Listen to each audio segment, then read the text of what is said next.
말씀은 출애굽기 30장 1절로 38절까지 말씀을 통해서 거룩하신 하나님이라는 제목을 가지고 살펴보도록 하겠습니다.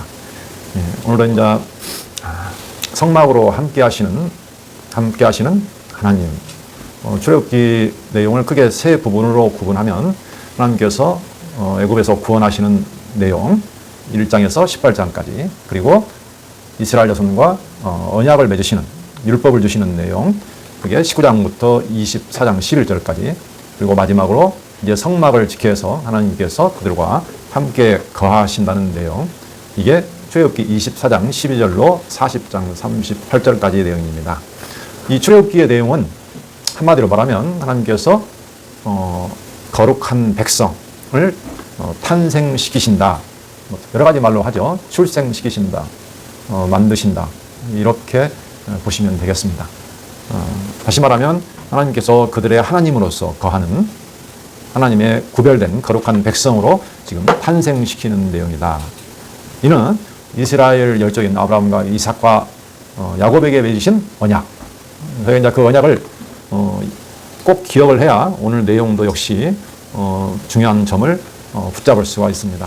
이스라엘 열조와 맺으신 언약대로 하나님께서 지금 그들을 하나님의 거룩한 백성으로서, 하나님이 거하시는 거처로서 만드시는 그 내용 가운데 있습니다. 하나님께서 이스라엘 열조에 하신 언약은 크게 보면 자손의 번창, 그죠? 자손, 그 다음에 땅, 가나안 땅을 기업으로 주시고 내가 그들의 하나님이 되시겠다라는 언약이었습니다. 그렇죠? 그래서 우리가 보통 이것을 하나님 나라에 대한 언약이다, 보통 이렇게 봅니다.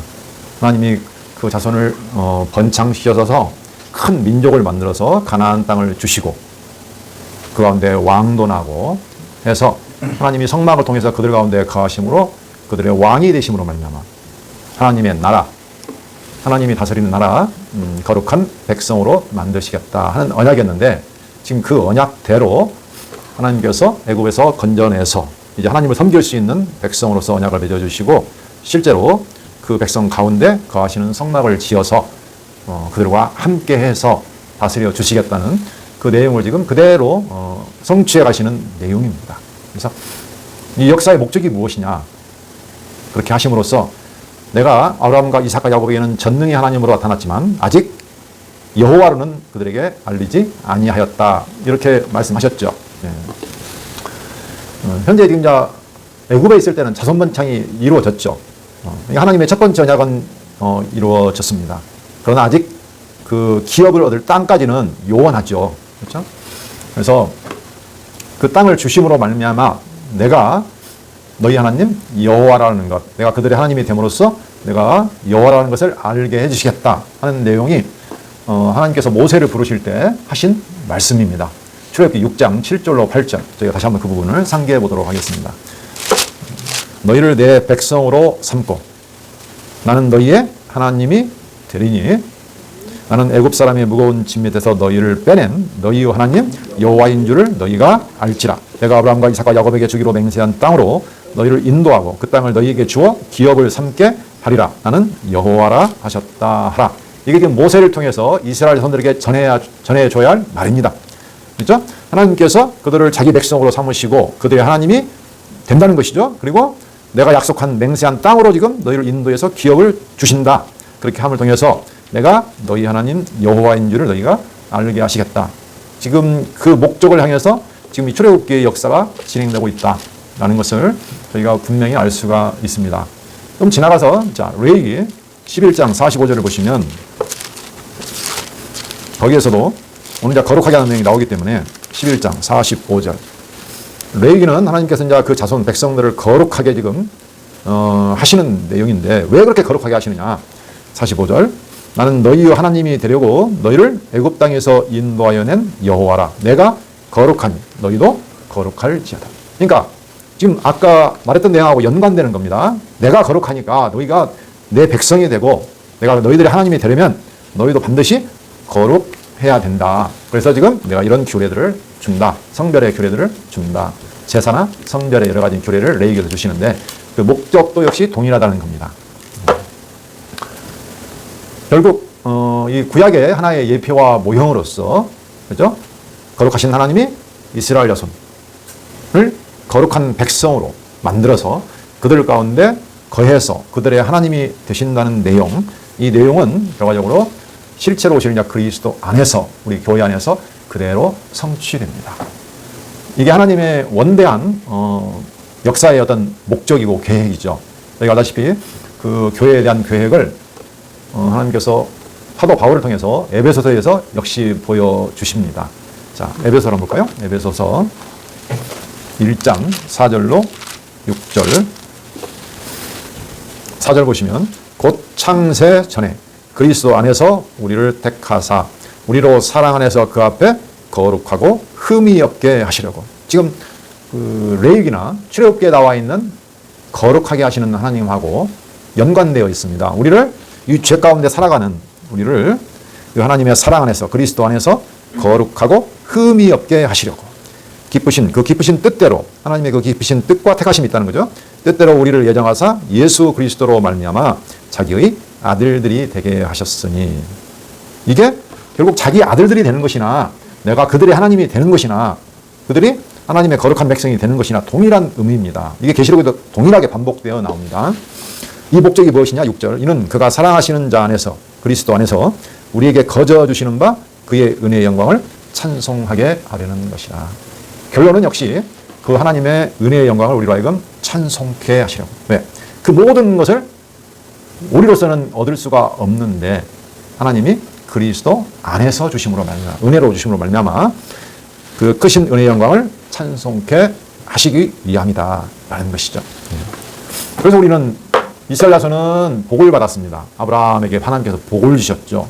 저희도 복을 받았습니다. 그러나 우리가 받은 복은 이 땅에 속한 복이 아니고 에베소서 1장 3절에 보시면 그리스도 안에서 하늘에 속한 모든 신령한 복을 주셨다고 했습니다. 이 땅에 우리가 추구하는 복이 아니라 하늘에 속한 바로 신령한 복이다. 네. 자, 이게 이제 성경을 또 출애굽기를 이해하는 기본 바탕으로 가지시고 오늘 내용을 한번 살펴보도록 하겠습니다. 출애굽기 30장 오늘 내용은, 자, 하나님께서 이제 그 열조와 언약대로 다섯 언약을 성취하시는데 바로 이제 하나님의 거룩한 백성을 탄생시키신다 그랬습니다. 그래서 크게 세 가지 내용으로 되어 있는데 그중에 오늘 마지막 부분, 이제 그들의 하나님이 되시고 거룩한 백성을 삼아주시는데 성막으로서 함께 거하신다. 그래서 성막을 지켜 하시고 그 성막에 대한 여러 가지 모습을 보여주시죠. 첫 번째 내용이 뭐냐면은 이제 그 하나님이 거처하실 그 성막의 양식이라든가 거기서 섬길 제사장 제도에 대한 여러 가지 그 계시를 해주십니다. 어떻게 지어라, 어떤 모양으로 지어라, 이렇게. 그게 바로 출애굽기 24장 12절부터 31장 18절까지 제가 지금 살펴보고 있는, 거의 다 왔습니다, 내용입니다. 저는 지금까지 이제 성막이나 그 기구에 대한 내용과 그 안에서 섬길 제사장 제도에 대한 내용을 지금 쭉 살펴보고 있습니다. 그 뒤에는 1차적으로 하나님께서 언약을 이제 완결했는데 실제로 그 언약을 주고 있는 과정에서 이스라엘 자손이 금송아지를 섬기는 사건이 등장하죠. 그렇죠? 32장에서 34장까지 하나님께서 그 언약을 파괴해버린 이스라엘 백성들을 심판하시지만 모세의 중보를 통해서 다시 회복해 주셔서 다시 돌판을 다시 새겨주십니다. 그렇죠? 회복하는 내용이죠. 그리고 다시 이제 마지막으로 명하신 대로 성막을 짓게 해서 하나님의 영광의 임재가 그 성막 안에 충만하게 임하는 내용까지 전체적인 내용으로 되어 있습니다. 자, 오늘 그 성막의 양식과 제사장 제도에 대한 계시의 마지막 거의 부분인데, 성막과 그 기구에 대한 것은 하나님이 거하실 장소죠. 거처. 그렇죠? 거룩한 장소에 대한 내용이고, 그러면 그 안에서 섬길 제사장을 내가 이렇게 임명하라 하는 내용이 저희가 지난 시간에 살펴보았던 제사장 제도입니다. 그렇죠? 아론과 그의 아들로 제사장 직분을 맡겨서 그들에게 내가 직분을 맡긴다, 위임한다고 하죠. 그 위임식에 대한 내용이 지난 시간에 살펴본 내용입니다. 그러면 그들이 과연 그 성막 안에서 어떤 일을 하느냐, 그 내용이 바로 오늘 제가 살펴볼 30장의 내용입니다. 그렇죠? 하나님과의 지속적인 하나님의 임재와 교제, 그렇죠? 임재와 교제, 만남과 그 있어야 되는데 그 지속적인 교제를 위한 규례입니다. 어떻게 거룩하신 하나님 앞에 나아가서 그와 교제할 것인가 하는 내용, 그게 바로 오늘 제가 살펴볼 30장 1절로 38절까지 내용입니다. 자, 그러면 하나님과 지속적인 교제를 위한 기도다. 그렇죠? 네. 하나님과 교제 위한 규례입니다. 이게 이제 출애굽기의 30장의 내용입니다. 그러면 이 내용은 무슨 내용이냐면 거룩하게 위임받은 제사장들이 하나님을 거룩하게 섬기는 내용이죠. 그렇죠? 그런데 아무렇게나 섬기는 게 아닙니다. 그렇죠? 하나님이 제시한 대로, 하나님이 말한 방법대로, 제대로. 그래서 우리가 보는 올바른 예배다, 참된 예배다 이렇게 말하죠. 그것이 무엇이다라는 하나의 기준을 제시해 줍니다. 그렇죠? 성막에서 어떻게 예배를 드리는 하나의 매뉴얼이다, 운영 방법이다 이렇게 보시면 되겠습니다. 왜 그것을 제시해 주시냐면 바로 하나님이 이스라엘 자손 가운데 거하시고 그들과 교제하기 위함이죠. 그들이 하나님이 되기 위함이라는 겁니다. 그렇죠? 목적은 하나님이 그 가운데 자손 가운데 거해서 그들의 하나님이 되기 위해서 어떻게 참되고 올바른 예배를 드려야 된다. 그렇죠? 그러려면 가장 중요한 포인트가 뭘까요? 하나님과의 거룩한 교제를 이루기 위해서는 바로 하나님이 거룩하시다는 겁니다. 우리 제목이 오늘 거룩하신 하나님이잖아요. 그래서 가장 중요한 포인트는 역시 거룩입니다. 그렇죠. 거룩해야 된다는 거죠. 거룩하고 뒤에 나오겠지만 정결을 하고 성별돼야 되고 그런 내용들. 쉽게 생각하면 하나님과 함께하는 거룩한 백성이 되기 위해서는 거룩한 제사장을 세워서 거룩한 예배를 드려야 된다. 어떻게? 거룩하게. 쉽게 생각하면 그 내용입니다.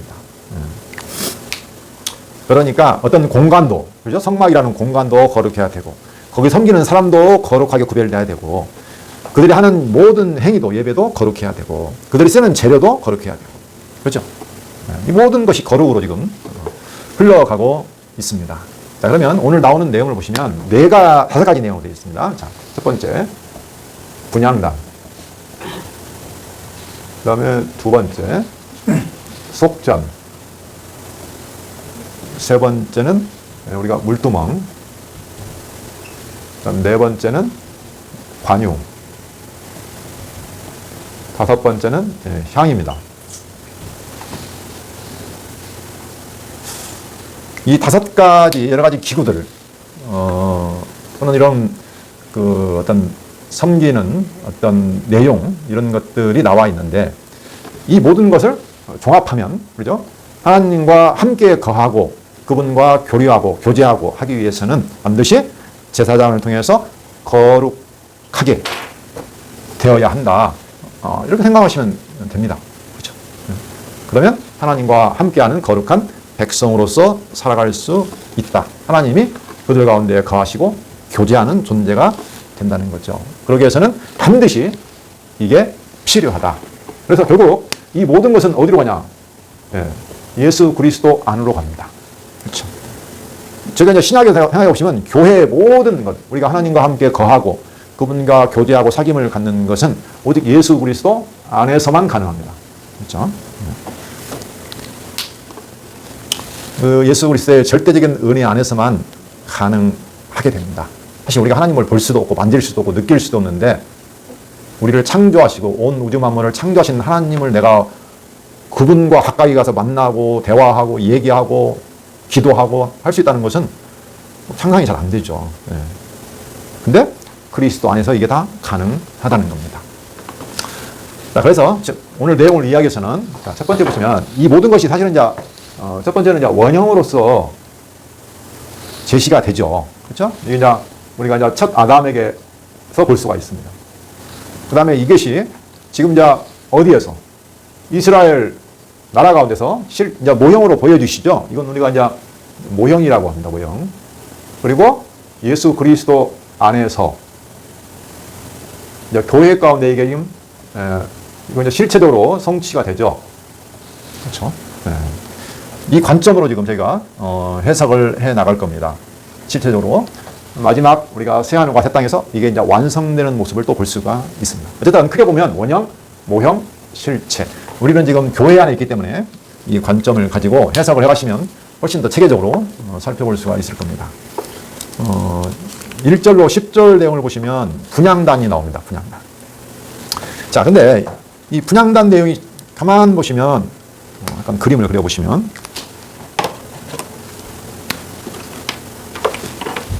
자, 이거 이제 성막인데 이게 성막이 좀 그렇죠? 어쨌든 간에 자, 이렇게 이제 그려보겠습니다. 이거 이제 뜰입니다.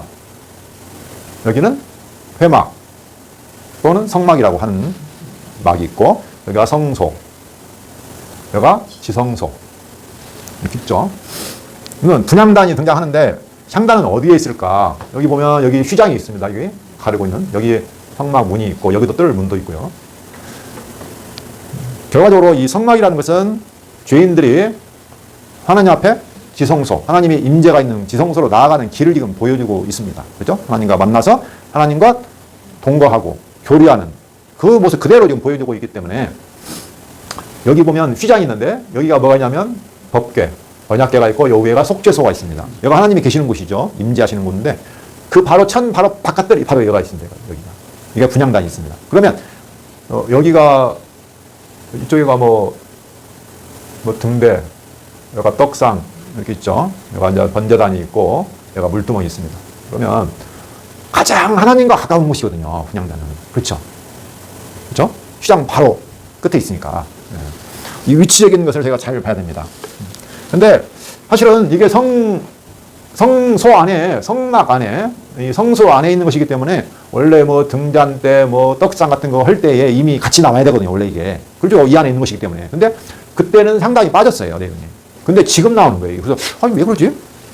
좀 체계적으로 말할 것 같으면 아니 뭐 지성소에 있는 것 같으면 지성소에 뭐 언약궤가 있고 속죄소가 있다 이렇게 하고 성소에는 뭐 등잔대가 있고 떡상이 있고 분향단이 있다 이렇게 나가면 편하잖아요. 근데 실제적인 내용을 보시면 25장에 나와야 할 내용이 같이 나와야 할 내용이 안 나오고 지금 30장에 나옵니다. 왜냐? 그런 의문을 가진 분들이 있어요. 왜 지금 나오냐? 이것은 지금 그 앞에 내용이 뭐냐면 하나님을 섬길 제사장에 대한 제도가 나왔잖아요. 그렇죠? 지금 내용 전에. 그렇죠? 그러니까 제사장이 하는 사역으로 들어가야 됩니다. 이것은. 그래서 이게 지금 바로 하나님께 나아가는 바로 그 직접 바로 가까이에 있는 곳으로 나아가는 나아가게 하는 제사장의 사역이기 때문에 그 제사장 쪽으로 들어가 버린 거죠. 이게 사실은. 그렇죠? 사역적으로 이것은. 네. 그렇게 이해하시면 되겠습니다. 이것은 뭐 정답이 있는 것은 아니고 생각을 해보는 겁니다. 자, 그런데 이 향단의 내용을 보시면 성막에 있기 때문에 보면 전반적으로 금으로 만듭니다. 그렇죠? 성막에 있는 기구들이 전반적으로 금으로 만들었습니다. 조각목을 가지고 금으로 싸가지고 이렇게 나오죠. 네. 그래서 성막에 있다는 것을 우리가 알 수 있죠. 거룩하신 하나님이 계신 곳이기 때문에 6절에 보시면 그 제단을 증거궤 위 속죄소 맞은편 그죠? 바로 맞은편입니다. 곧 증거궤 앞에 있는 휘장 밖에 들어와 속죄소는 내가 너와 만날 곳이며 하나님과 만나는 그 바로 직전이죠. 그죠?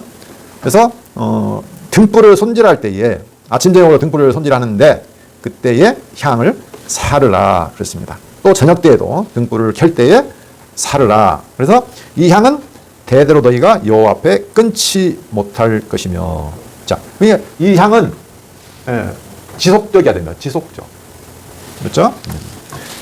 다른 향을 사르지 말며 그렇죠? 다른 향, 하나님이 지정한 향 외에는 사르지 말라. 그리고 아론이 1년에 한 번씩 이 향단불을 위하여 속죄하라. 그렇죠? 그래서 무화과에서 이 제단은 여호와께 지극히 거룩하니라. 그렇죠? 그러니까 거룩해야 된다. 그렇죠? 그렇게 해서 1년에 한 차례씩 아론이 대대로 속죄를 해야 된다. 그랬습니다. 왜냐하면 거룩하신 하나님 앞에 나가기 때문에 당연히 거룩하게 해야겠죠. 그러니까 향단의 위치를 보시면 하나님께 가까이 나아가는 위치에 있고, 그렇죠? 뭔가 향이 올라가죠. 하나님께로 올라간다는 것을 저희가 알 수가 있습니다. 자, 이 내용이 무슨 뜻이냐? 그렇죠? 이게 무슨 뜻이냐? 에덴 동산에서 아담은 하나님께 가까이 나아갔을까요?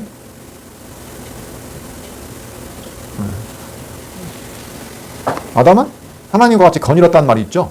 그렇죠? 그때는 아직 죄가 안 들어왔습니다. 그러니까 하나님과 직접 교제를 한 거예요. 원형으로 보여주신 거죠. 그러니까 하나님이 거하시는 그 에덴 성막은 성전은 쉽게 말하면 하나님과 직접적인 교제가 가능한 곳이었어요. 그러나 죄로 말미암아 그게 차단된 거죠. 그렇죠? 그래서 예수님께서 이제 그 막혀버린 하나님께 나아가는 길을 막혀버리는 것을 지금 뚫으십니다. 자, 그 내용이 어떻게 나와 있냐면, 자, 히브리서 7장 25절을 보시면, 그러므로 자기를 힘입어 하나님께 나아가는 자들을 온전히 구원하실 수 있으니 이는 그가 항상 살아계셔서 그들을 위하여 간구하심이라. 그렇죠? 네.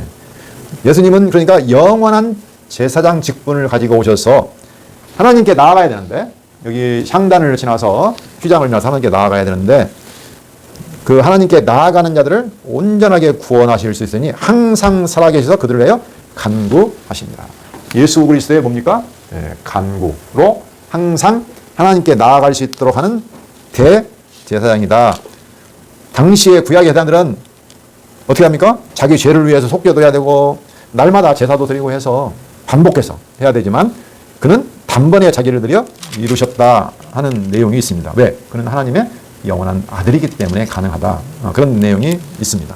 그렇죠? 예. 그래서 예수님을 통해서, 그 대장의 기도를 통해서 하나님 가까이 나아갈 수 있다. 자, 히브리서 9장 24절을 좀 더 볼까요? 그리스도께서는 참것의 그림자인 손으로 만든 성소에 들어가지 아니하시고, 구약의 제사장들은 참것이 아닌 그림자와 모형인 그림자인 그 손으로 만든 성막에 들어갔죠. 성전이나 성막에 들어갔는데, 그리스도는 아니라는 거죠. 바로 그 하늘에 들어가서, 하늘로 들어가서 이제 우리를 위하여 하나님 앞에 나타나시고 하나님 앞에 나아간 겁니다.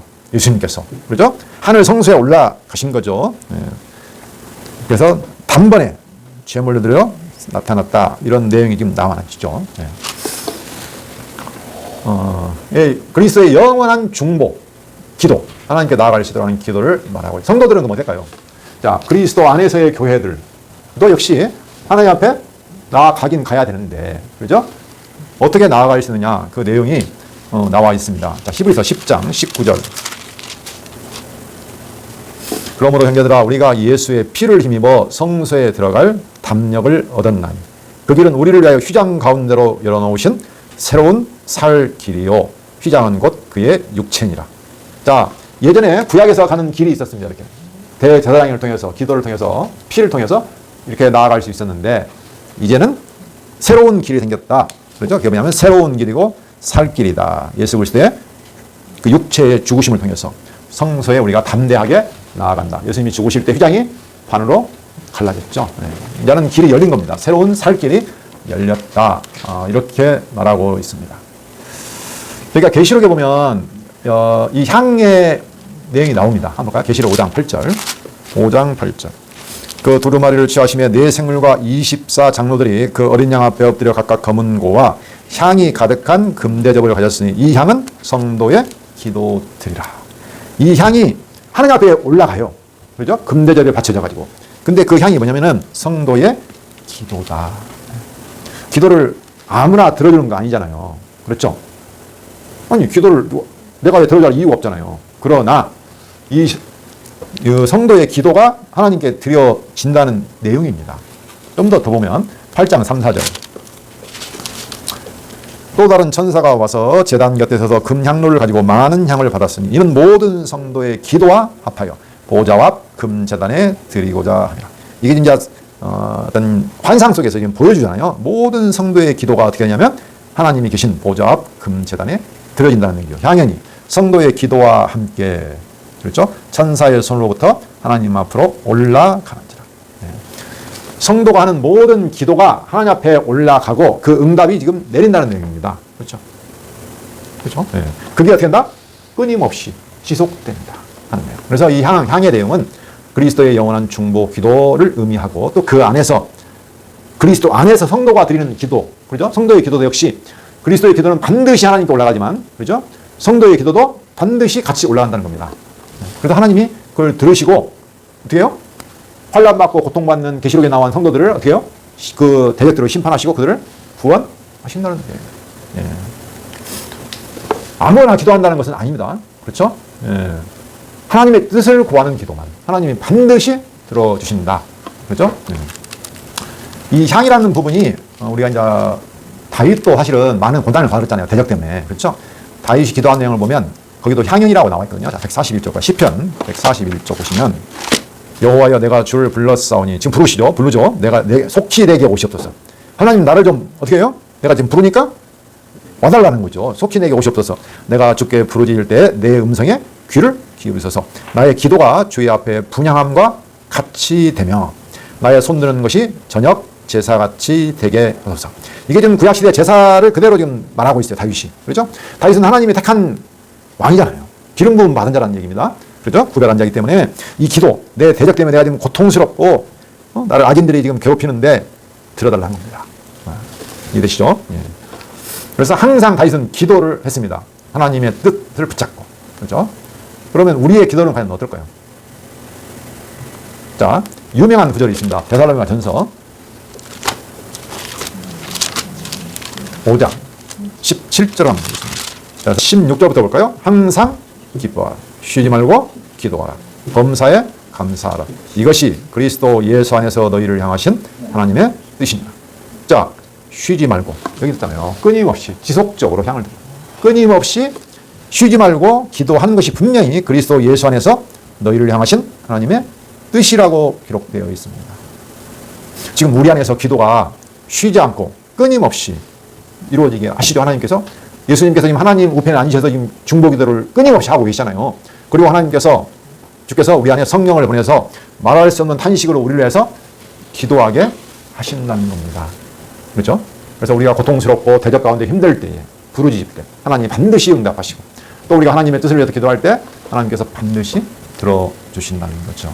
우리의 존재는 하나님과 직접 만나서 기도할 수 있는, 소통할 수 있는 존재. 그게 바로 하나님의 백성이죠. 그게 지금 우리가 죄인들이 가능한 것이 바로 그리스도 안에서만 가능하다는 것을 저희가 알 수 있습니다. 자, 조금 찾아보는 내용이 많았습니다. 두 번째 내용은 속전입니다. 자, 속전 내용을 보시면 11절로 16절입니다. 여호와께서 모세에게 말씀하여 이르시되 내가 이스라엘 자손의 수요를 조사할 때에, 자, 인구 조사를 할 때에 조사받은 각 사람은 그들을 계수할 때에 자기의 생명의 속전을 여호와께 드릴지니 이는 그들을 계수할 때에 그들 중에 질병이 없게 하려 함이라. 무릇 계수 중에 드는 자마다 성소의 세겔로 반세겔을 낼지니 한 세겔은 20게라라. 반세겔을 여호와께 드릴지며 계수 중에 드는 모든 자 곧 20살 이상 된 자가 여호와께 드리되 너희의 생명을 대속하기 위하여. 여기 지금 대속이라는 의미는 자기의 생명을 대속하기 위하여 여호와께 드릴 때 부자라고 반세겔에서 더 내지 말고 가난한 자라고 덜 내지 말지며 너는 이스라엘 자손에게서 속전을 취하여 회막 봉사에 쓰라. 이것이 여호와 앞에서 이스라엘 자손의 기념이 되어서 너희의 생명을 대속하리라. 자, 생명을 대속하는 속전을 드리라 라고 말합니다. 그리고 그 속전을 통해서 회막 봉사에 쓰라 이렇게 말씀하시죠. 자, 하나님께 가까이 나가기 위해서는 어떻게 합니까? 누구나 외에 없이 어떻게 해요? 속전을 드려야 됩니다. 그죠? 자기 생명을 대속하는 속전, 대가를 드려야 되는데 그게 이제 동일하게 반세겔을 드리라고 한다. 그죠?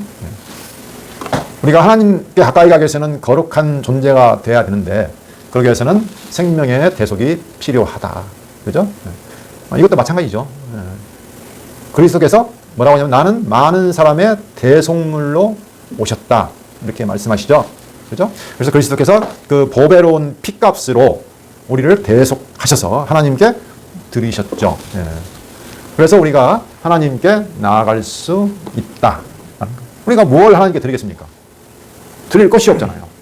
그죠? 오직 하나님의 아들, 그 그리스도의 보배로운 피를 우리가 드릴 수밖에 없다는 내용. 이게 베드로전서 1장 18절로 19절에 나와 있습니다. 너희가 알거니와 너희 조상이 물려준 헛된 행실에서 대속함을 받은 것은 은이나 금같이 없어질 것으로 된 것이 아니요 오직 흠없고 점없는 어린 양 같은 그리스도의 보배로운 피로 된 것이니라. 그랬죠? 은이나 금같이 구약시대는 그랬죠? 반세겔을 드리라고 했잖아요. 그것 가지고 되는 것이 아니다. 그렇죠? 그것은 하나의 모형이고 실제로는 진짜 흠없고 점없는 어린 양 같은 그리스도의 보배로운 피로 된 것이다. 그래서 이것이 바로 창세전부터 미리 알리신 바 된이다. 아까 처음에 말했죠? 에베소서에 말한 것처럼 그는 하나님의 영원한 뜻 가운데 이미 알려진 것이다. 그걸 지금 모형으로서 보여주셨다는 것이죠. 그렇죠? 그렇게 해서 하나님 앞에 당당히 나아갈 수 있도록 배속의 은혜가 누구나 자기 공로로 되지 않고 오직 그리스도의 은혜로 동일하게 그 은혜가 필요하다는 내용을 말하고 있습니다. 그 다음에 세 번째 물두멍이 나옵니다. 17절로 21절에 보시면 여호와께서 모세에게 말씀하여 이르시되 너는 물두멍을 노수로 만들고 그 받침도 노수로 만들어 씻게 하되 그것을 회막과 제단 사이에 두고, 여기 회막과 여기 제단 사이에다가 물두멍을 두라는 얘기죠. 제단 사이에 두고 그 속에 물을 담으라. 아론과 그의 아들들이 그 두멍에서 수족을 씻되 손과 발을 씻되 그들이 회막에 들어갈 때 물로 씻어 죽기를 면할 것이요. 더러우면 안 된다는 거죠. 죽기를 면할 것이요. 제단에 가까이 가서 그 직분을 향하여 여호와 앞에 화제를 살을 때에도 그리할지니라. 그죠? 자, 제단에 가서, 번제단에 가서 불로 제사를 드릴 때도 역시 그렇게 씻어야 된다는 거죠. 이와 같이 그들이 그 수족을 씻어 죽기를 면할지니 이는 그와 그의 자손이 대대로 영원히 지킬 규례니라. 그렇습니다.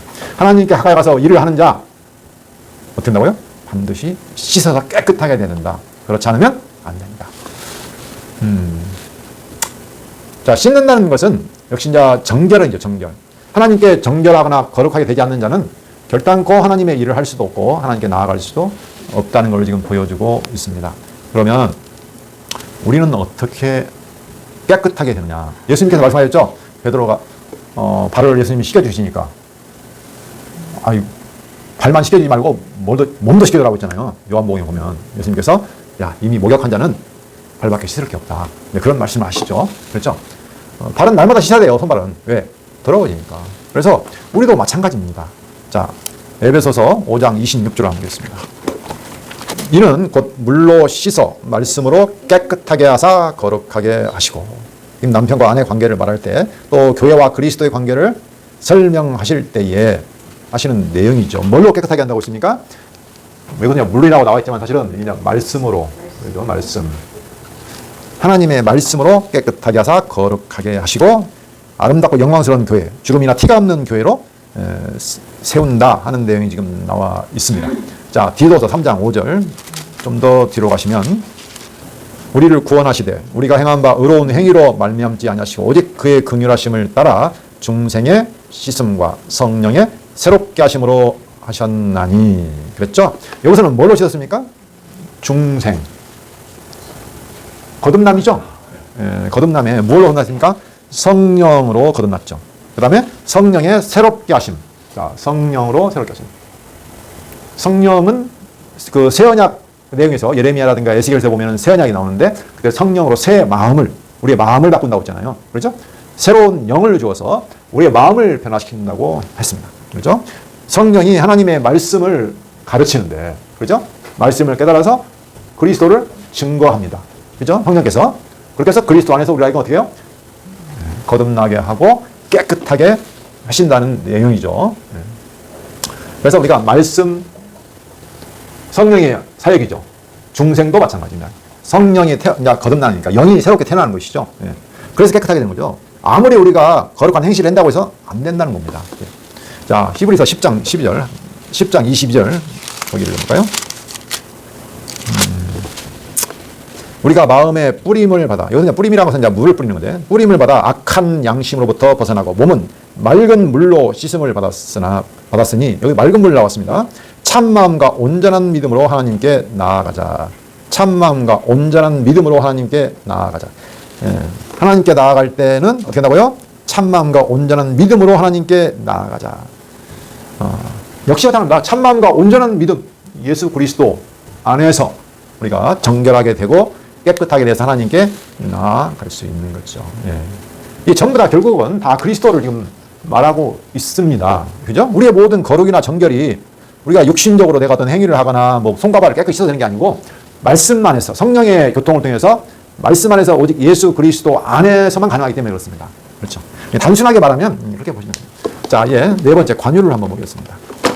관유는 30장 22절로 33절까지 여호와께서 모세에게 또 말씀하여 이르시되 너는 상등 향품을 가지되 액체 몰약 500세겔과 그 반수의 향기로운 육개 250세겔과 향기로운 창포 250세겔과 계피 500세겔을 성소의 세겔로 하고 감람 기름 한 흰을 가지고 그것으로 거룩한 관유를 만들되. 지금 여기 관유를 만드는 방법이 나와 있죠. 재료와 거룩한 관유를 만들되 향을 제조하는 법대로 향기름을 만들지니 그것이 거룩한 관유가 될지라. 약간의 그 관유는 그러면 향이 나는 기름 같아요. 그렇죠? 관유. 너는 그것을 회막과 증거기에 바르고, 회막, 여기 회막과 거기에 있는 기구들입니다. 증거기에 바르고 상과 그 모든 기구이며 등잔대와 그 기구이며 분향단과 및 번제단과 그 모든 기구와 물두멍과 그 받침에 발라 그것들을 지극히 거룩한 것으로 구별하라. 그러면 이 관유는 뭐 하는 것일까요? 거룩한 관유를 통해서 지극히 거룩한 것으로 구별하는 거죠. 지극히 거룩한 것으로 구별한다. 이걸 우리가 보통 뭐라고 하냐면 뭐 성별, 거룩하게 구별한다. 그렇죠? 지극히 거룩한 것으로 구별하라. 이것에 접촉하는 것은 모두 거룩하리라. 지금 계속 거룩이 반복되고 있습니다. 그렇죠? 여기 쓰는 모든 기구들, 성막 다 그뿐만이 아니죠. 이제 또 나옵니다. 30절. 너는 아론과 그의 아들들에게 기름을 발라 그들을 거룩하게 하고 그들이 내게 제사장 직분을 행하게 하고 이스라엘 자손에게 말하여 이르기를 이것은 너희 대대로 내게 거룩한 관유니 사람의 몸에 붙지 말며 이 방법대로 이와 같은 것을 만들지 말라. 이는 거룩하니 너희는 거룩히 여기라. 이와 같은 것을 만드는 모든 자와 이것을 타인에게 붓는 모든 자는 그 백성 중에서 끊어지리라 하라. 절대 이 관유는 함부로 만들거나 붓지 말라고 말하고 있습니다. 왜? 이거 하나님의 거룩히 구별하는 것이기 때문에 그렇습니다. 그래서 이 관유를 부으라는 얘기는 하나님께 지극히 거룩한 것으로 구별하라. 발라버리면 이것은 거룩한 거야. 하나님께 속한 거야. 이 말입니다. 사실은. 그렇죠? 그래서 이제 거룩하게 구별된 하나님의 것으로 되어지는 거죠. 그래서 사실은 예수 그리스도께서 거룩하게 기름 부음 받으셨죠. 그렇죠? 예수님이 결국 그리스도잖아요. 기름 부음 받은 자잖아요. 하나님께 거룩하게 지극하게 거룩하게 구별된 자, 하나님께 속한 자가 된 것입니다. 예수님께서. 그렇죠? 자, 누가복음 4장 18절 하나 보시면 4장 18절 보시면 주의 성령이 내게 임하셨으니 이는 가난한 자에게 복음을 전하게 하시려고 내게 기름을 부으시고 나를 보내사 포로된 자에게 자유를 눈먼 자에게 다시 보게 함을 전파하며 눌린 자를 자유롭게 하고 주의 은혜의 해를 전파하게 하려 하심이라. 성령 임하여서 기름을 부었다 하는 내용이 나오죠. 하나님께 완전히 거룩하게 구별된 자입니다. 예수님은 그리스도시죠. 그래서 하나님의 일을 하시는 거죠. 그렇죠? 하나님께 속해서. 자, 행전 10장 38절 보시면 사도행전 하나님이 나사렛 예수에게 성령과 능력을 기름 붓듯 하셨음에, 자, 성령과 능력을 기름 붓듯 하셨음에 그가 들어다니시며 선한 일을 행하시고 마귀에게 들린 모든 사람을 고치셨으니 이는 하나님이 함께 하셨습니다. 그러니까 기름 부음 받았다는 것은 어떻게 됩니까? 하나님의 성령이 임하고 하나님의 능력이 임하고 하나님이 그와 함께 하셔서 일하신다는 거죠. 완전히 하나님께 속한 사람이 되는 겁니다. 그렇죠? 특별히 구별된 존재로. 그럼 우리는 그리스도 안에서 역시 우리도 마찬가지로 기름 부음을 받은 존재입니다. 우리는 하나님의 성령으로 기름 부음 받아서 하나님의 능력으로 입히시고 완전히 하나님께 속한 자가 되었다는 것이죠. 똑같습니다. 자, 우리가 그걸 잠깐 볼까요? 자, 요한 1서 2장 20절. 너희는 거룩하신 자에게서 기름 부음을 받고 모든 것을 아느니라. 기름 부음, 성령을 받았다는 것입니다. 한마디로 말해서 성령의 기름 부음 받아서 우리는 진리를 안다. 그죠? 27절 한번 볼까요? 너희는 주께 받은 바 기름 부음이 너희 안에 거하나니. 그렇죠? 주께서 우리를 기름 부었다는 겁니다. 너희 안에 거하나니 아무도 너희를 가르칠 필요가 없고. 그럼 누가 가르칩니까? 성령이. 오직 그의 기름 부음이 모든 것을 너희에게 가르치며 또 참되고 거짓이 없으니 너희는 너희를 가르치신 그대로 주 안에 거하라. 우리를 기름 부어서 성령으로 인치셔가지고 우리로 하여금 가르치신다는 겁니다. 진리, 그 안에 너희가 거하라. 이런 내용이죠. 이 내용도 찾아보면 또 있는데, 자, 고린도후서 잠깐 보겠습니다. 고린도후서 1장 21절. 1장 22절을 보시면 우리를 너희와 함께 그리스도 안에서 굳건하게 하시고 우리에게 기름을 부으신 이는 하나님이시니 그가 또한 우리에게 인치시고 보증으로 우리 마음에 성령을 주셨느니라. 기름을 부었다. 하나님이 도장을 찍고 보증으로 성령을 주어서 너는 내 것이야. 내 능력으로 내가 너와 함께한다. 라는 것을 나타내신 거죠. 우리도 기름 부음 받은 자입니다. 하나님께. 지금 우리 안에 성령이 거하셔서 하나님이 우리를 인도하셔서 하나님의 것으로 만들어 가십니다. 그렇죠? 자, 마지막으로 거룩한 향을 보겠습니다. 30장 34절로 38절. 여호와께서 모세에게 이르시되 너는 소화병과 나가면과 풍자향을 상품을 가져다가 그 향품을 유향에 섞되 각기 같은 분량으로 하고 그것으로 향을 만들되 향 만드는 법대로 만들고 그것에 소금을 져서 성결하게 하고 그 향 얼마를 곱게 찌어 내가 너와 만날 회막 안 증거기 앞에 두라. 이 향은 너희에게 지극히 거룩하니라. 역시 거룩하다고 있고요. 내가 여호와를 위하여 만들 향은 거룩한 것이니 너희를 위하여는 그 방법대로 만들지 말라. 오직 이것은 누구를 위해서 만든다고요? 하나님께만. 너희를 위해서 만들지 말라는 거죠. 하나님께만 거룩한 것이다. 그죠? 냄새를 맡으려고 이 같은 것을 만드는 모든 자는 그 백성 중에서 끊어지리라. 아까도 끊어진다고 했죠. 예. 이건 오직 역시 성별입니다. 성별인데 하나님께만 드리는 향이고 하나님께만 드려야 할 예배와 기도를 말하고 있습니다. 하나님이 지정한 방법대로만 만들어야 되고 하나님께만 드려야 돼요. 이건 전적인 뭐라고 하냐 절대적이죠. 절대적인 성별입니다. 예수님께서도 마찬가지죠. 하나님께 온전한 향기로운 제물과 제사로 드렸다고 에베소서 5장 2절에 나와 있습니다. 그죠? 성도도 마찬가지예요. 성도들의 모든 것도 하나님께 드리는 거룩한 향으로서 기도, 삶, 모든 삶이 어떻게 해요? 거룩하게 하나님께만 드려야 된다고 하죠. 찬송의 제사 그런 열매도 있고요. 오늘 시간이 부족하기 때문에 자세히 읽어보지는 못하겠습니다. 결론적으로 우리가 하나님 앞에 거하기 위해서 또 하나님의 거룩한 통치와 교제 안에 있기 위해서 하나님의 백성이 되기 위해서는 거룩하신 하나님이기 때문에 우리 모두는 어떻게 됩니까? 거룩하게 되어야죠. 그래서 속죄도 정결도 성별도 이런 구별도 꼭 필요합니다. 모든 것이 거룩해야 되죠. 그 모든 것을 우리의 모든 행위라든가 우리의 노력으로는 우리 방법으로는 할 수 없고 하나님이 지정하신 방법 그렇죠? 하나님이 거룩히 구별하여서 세우신 예수 그리스도의 절대적인 은혜 안에서만 하나님께 나아가서 만나고 교류할 수 있다라는 것을 지금 말해주고 있습니다. 우리는 그래서 하나님께 거룩하게 기름 부음 받은 하나님의 거룩한 백성, 하나님의 아들로서 하나님의 모든 영광을 누리는 처음에 말했던 하나님의 신령한 복을 받은 존재라고 합니다. 그게 바로 전적으로 예수 그리스도의 은혜 안에서 주어졌다는 것입니다. 기도하고 오늘 말씀을 마치도록 하겠습니다.